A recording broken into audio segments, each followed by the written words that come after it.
Today we're going to hopefully respond to some of the governor's comments that he gave in the State of the Union, and which we expect him to address today in his budget.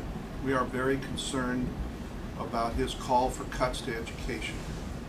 We know that we are 50th in the country in staff to student ratio in California schools. We are 34th in spending in the United States per student. What the governor is proposing is to increase our race to the bottom. We can no longer educate students on the cheap. The governor himself, in his speech, recognized that schools need more funding, not less, and yet he came out, and he's coming out, with the suggestion that we cut not only this year, but next year's funding. One proposal that we've heard is a 10% across the board cut.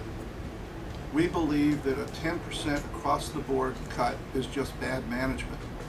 You need to look at particular programs that can make a cut and then look at increasing the revenue side of the equation. In schools, about 90%, just under 90% of the expenditures are on salaries. Those are on automatic drive for the rest of the year. 50% of our expenditures have already been spent. I don't know where you get the 90%, where you get a 10% cut when you've already spent half the money and salaries are 90% of what's left. The numbers just don't add up. You can't do mid-year cuts in schools. We're also very concerned about his proposal to suspend Proposition 98, supposedly a minimum guarantee for education. When Proposition 98 was passed by the voters of California, they agreed that Proposition 98 would set a floor for spending on schools. And now the governor, once again, is suggesting that we suspend that guarantee to schools. Another point is to preserve access to higher education. We are very concerned with the proposal to increase fees at the University of California and California State University. We have not yet heard whether he proposes to increase fees at the community colleges. But we know that when you increase fees at the community colleges, it has a disastrous effect on our students. When the fees went from $12 per unit to $26 per unit a few years ago, the community colleges lost over 300,000 students. That's more students than there are in the entire University of California. And because of that, we have helped place Proposition 92 on the state ballot in February. Proposition 92 would guarantee low fees to community colleges and would guarantee that the increases to fees would be limited.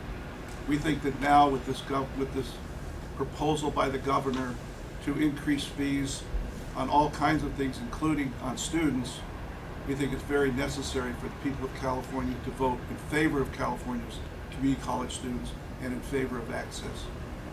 Another issue that we will be dealing with on a continuous basis is health care. Quality, affordable health care for all in California. Now we know that's been the goal suggested by Governor and by the Speaker and by the Senate Pro Tem, Senator Parada.